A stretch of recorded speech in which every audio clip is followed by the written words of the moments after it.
Alright, let's talk about functions and what they are, how to use them. Functions are very important, very useful, and very powerful, not only in Python but in any programming language. Basically, it's a reusable block of code that can be executed whenever you need to use it.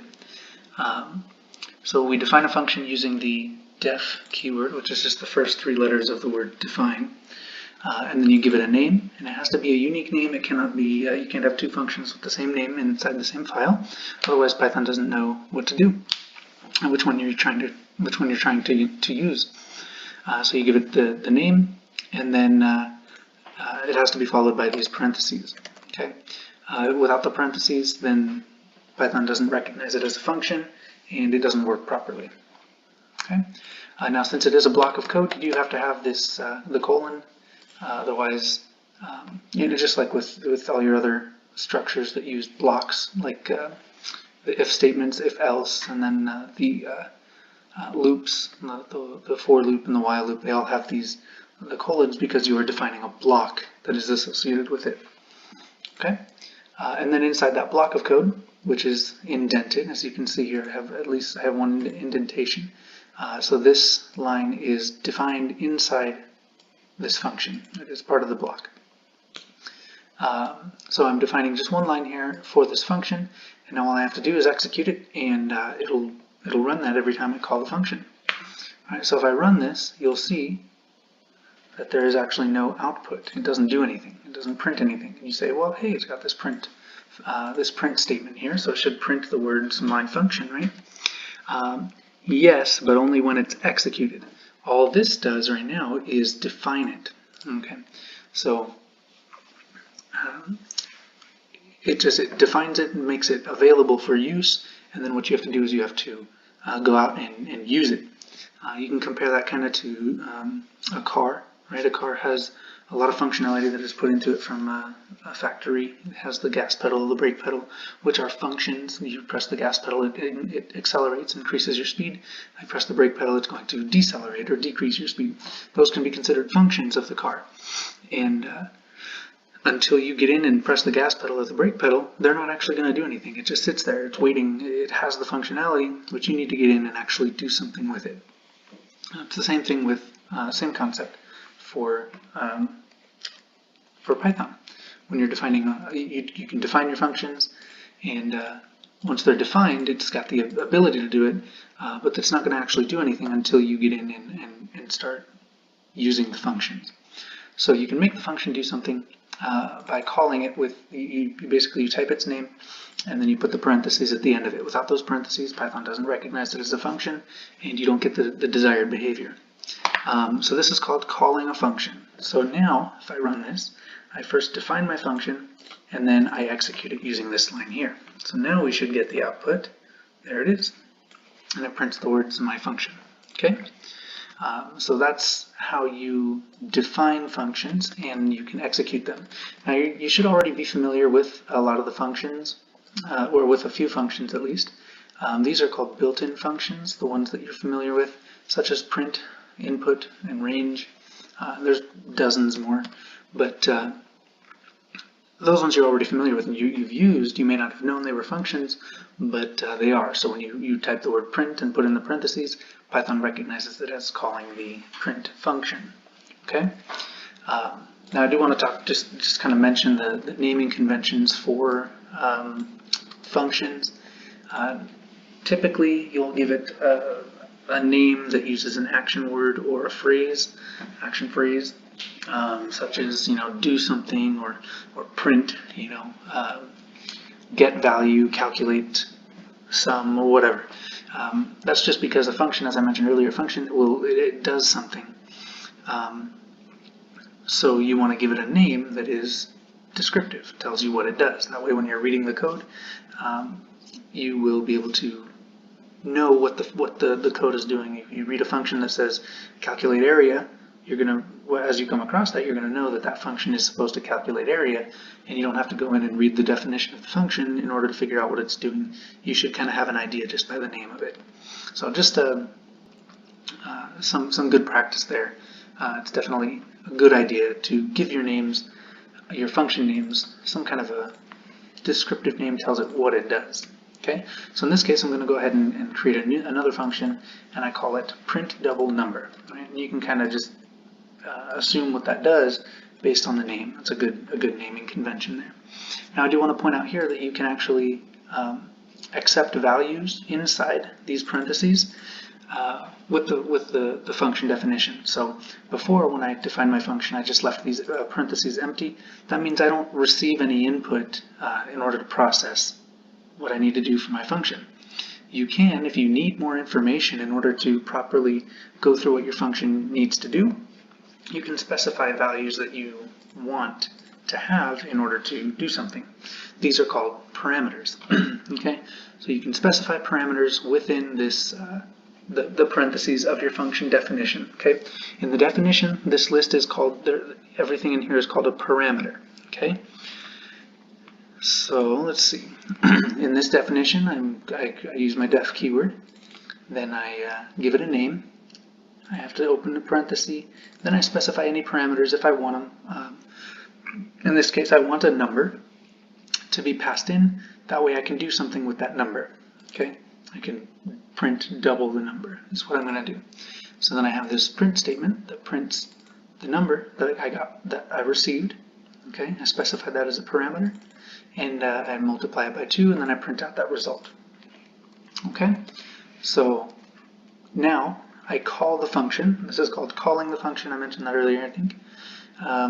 So whenever you call a function that has parameters, you need to put something in there because this function is expecting that. If I don't have anything in the way, or inside this parentheses, you'll see here my editor here tells me, hey, there's a problem. I don't have an argument passed in, since the function definition requires specified a parameter is required. So if I don't pass one in, and then it throws a fit, and it won't work. Okay, so whenever you're specifying any values, they have to go inside the parentheses, just like they did when you defined the parameter. Okay, now anything that is inside the parentheses when you're calling the function is called an argument. So when you're defining the function, everything inside the parentheses is called a parameter. When you're calling the function, anything inside the parentheses is called an argument. And this can be called passing an argument. So in this case, I'm calling my function, print double number, passing the argument of 84. So when I run this, it should print, well, double of 84. And there it is, 168. Okay, so that's the basics of defining a function and calling a function. You can specify parameters. Let's see some other stuff here. You can also specify multiple parameters. Okay, you can have as many as you want or as few as you want. You can have 0 to as many as you need. When you have too many, it starts to get pretty complicated, but excuse me, but if you need them, you can specify them. So in this case, I'm specifying 2 parameters, okay, and they're separated by commas. Okay, so here's my definition. I give it a name called greet name, and then I specify that I want 2 parameters. The first one being greeting, and the second one being name. Okay, now this is these are now variables. Okay, I didn't mention this before, but the values that you specify here, you're giving variables. You're naming some variables. Okay, so when the function is called, and I'll go back up to this one real quick. So when I call this print double number function and I pass in the argument of 84, okay, what that does is as soon as it comes across this, Python will say, okay, I have this definition, this function defined already. So what it does is it jumps up to here and starts executing the code. And then whatever number I specified in here is now held inside this variable name. Okay, so num, when I execute this, is the value of 84. Okay, so now it is a variable, and I can use it just like any other variable that you've used before. Okay, so in this case now I'm specifying 2 variables. One is the name greeting, or the value of greeting, and one is the value of the name to greet. And then what I do is I print, and you've seen this syntax before. When inside this format string, I have a couple placeholders. Okay, the S means it's a string type, and then the parentheses with the group of the values to replace, to substitute for these placeholders. They go in order. So the first one goes into the first placeholder, the second one goes into the second placeholder. Okay. So that's the definition for this function. Now let's go ahead and call it a couple times, and I want to show you that when you pass in the arguments, again, you pass in the arguments just like you specify them. They are separated by a comma. But when you pass in the arguments, the order does matter. Okay, so I've got greeting here, and the name is second. So greeting is first, name is second. So as you can see, when I call this function, greet name, greeting is first, name is second. Okay, so when I run that, you'll see it prints good evening and Eddie, right? Perfect, just like I wanted it to. But now if I change it up and I say, all right, I'm going to pass the name first and the greeting second, excuse me, Python doesn't realize that you're changing the order there. So when I call this, John Smith is stored inside the greeting and hello is stored inside the name. So it might just give us some undesired output or undesired behavior. Okay, so you can see here the first one printed just fine, good evening Eddie, and then the second one printed the name first, followed by the greeting. So the order does matter. Okay, in this case I didn't get an error or anything, but in some cases if you're expecting a value to be a number and you try to do math on it or something, and you mix it up and you pass in a string instead, then you make it an error. Okay, so keep that in mind. Order does matter. Okay. I also want to mention here and show you that a function can return a value. So in the previous ones, it just did something and that was it, right? But you can also maybe do some calculations or some processing, and then you can give back a value in back to the caller is what is the way it would be called. Okay, so in this case, I give my function a name called get double number, and I'm specifying a parameter, one parameter of num, which is going to be some number. And then what I do is I return the value of that number times 2. Okay, so when this is run, what it's going to do, whatever number is here, I'm going to calculate it, multiply it by 2, and then send it right back to whoever called it. Whoever called the function. So let's see what this looks like. So I call the function and I pass the parameter. Now anytime a function returns a value, you should do something with it, okay? So if I were to just run, for instance, like this, okay? Well, I defined the function, okay? Then I called the function, passing in a value, just like passing in an argument, just like is necessary, but nothing happened. It didn't print this value or anything. That's because this function, all I did was return it, and then I didn't do anything with it. So in this case, if I specify a variable, I'm going to call it doubled, and I set it to the value that is returned by this function, then it'll come back and it'll actually store the value that's calculated into this variable. Okay. So now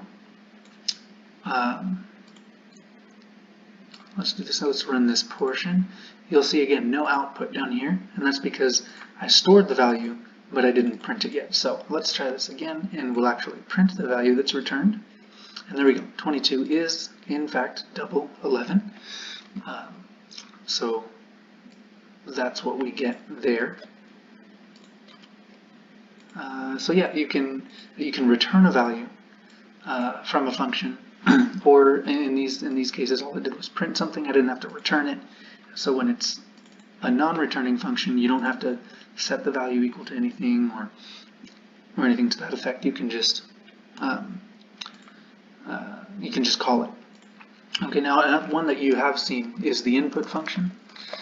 Input does return a value, so that's why you have things like you give it a variable name, set it equal to, and that's because input returns a string value of whatever was typed in by the user.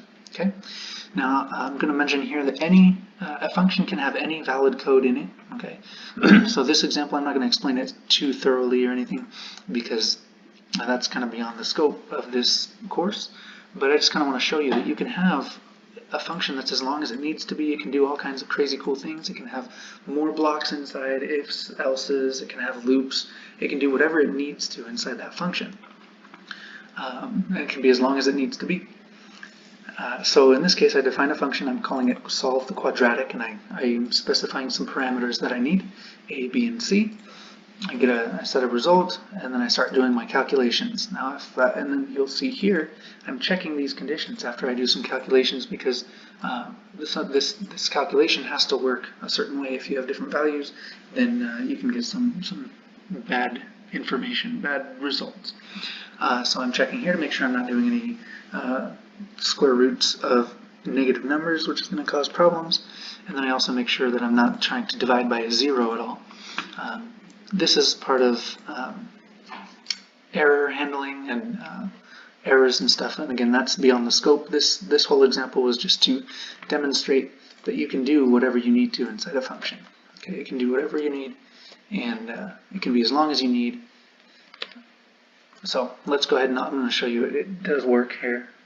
So I'm going to calculate this quadratic function or quadratic equation. So since it returns a value, okay, I am getting a variable, and then I'm setting it to the value that is returned when I call the function, and I pass in some arguments here.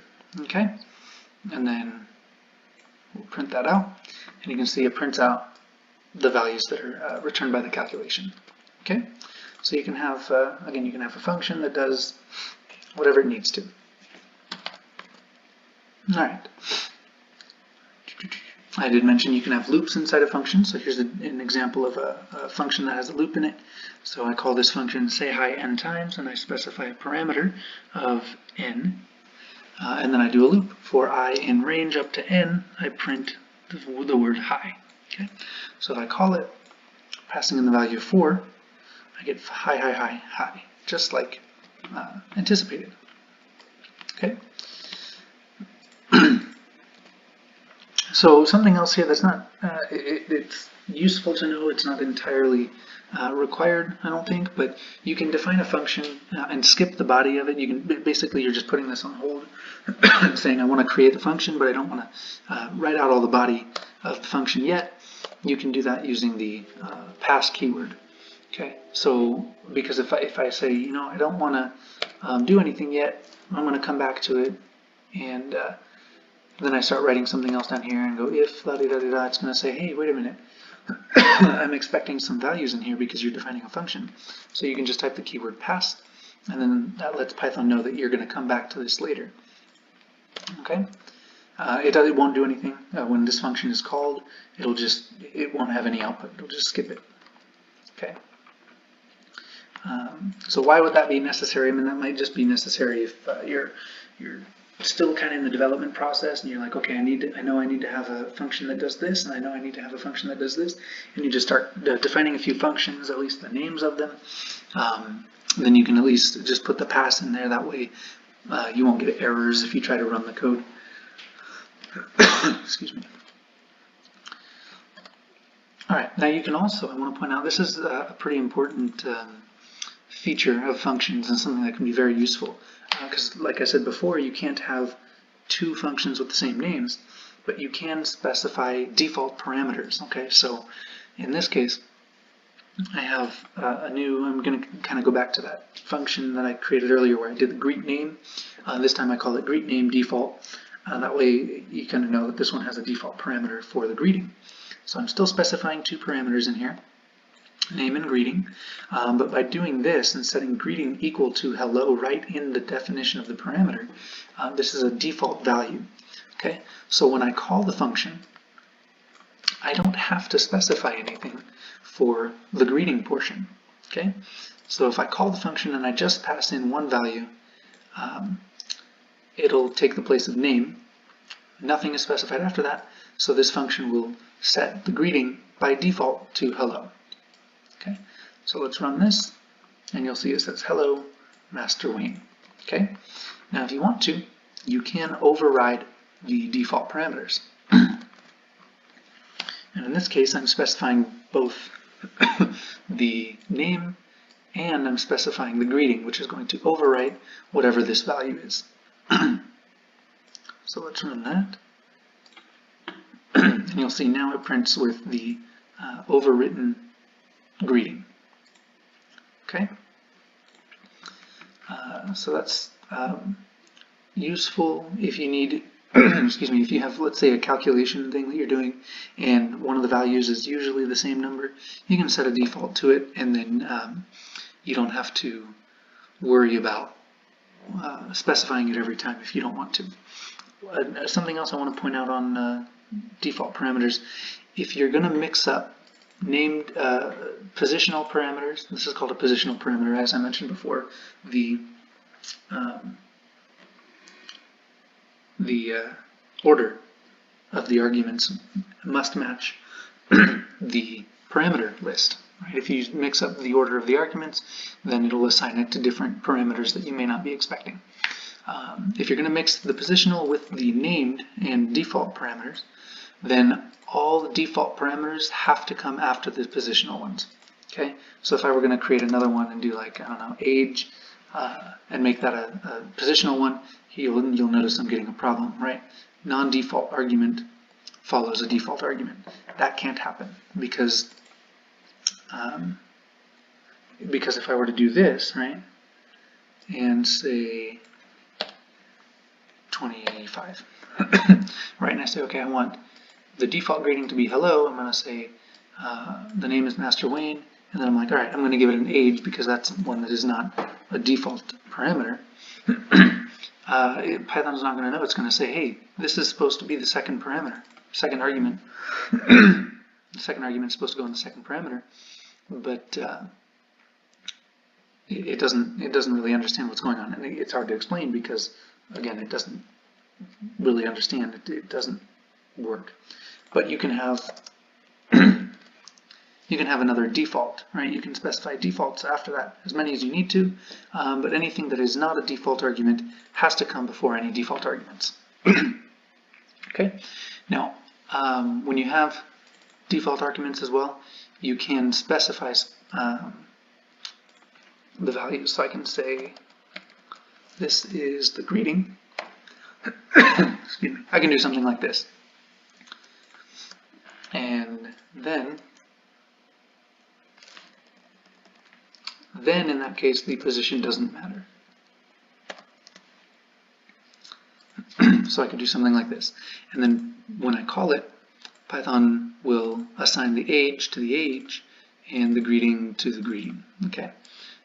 So just a note there on the default arguments, default parameters, and those sorts of things. So very useful, handy, and functions are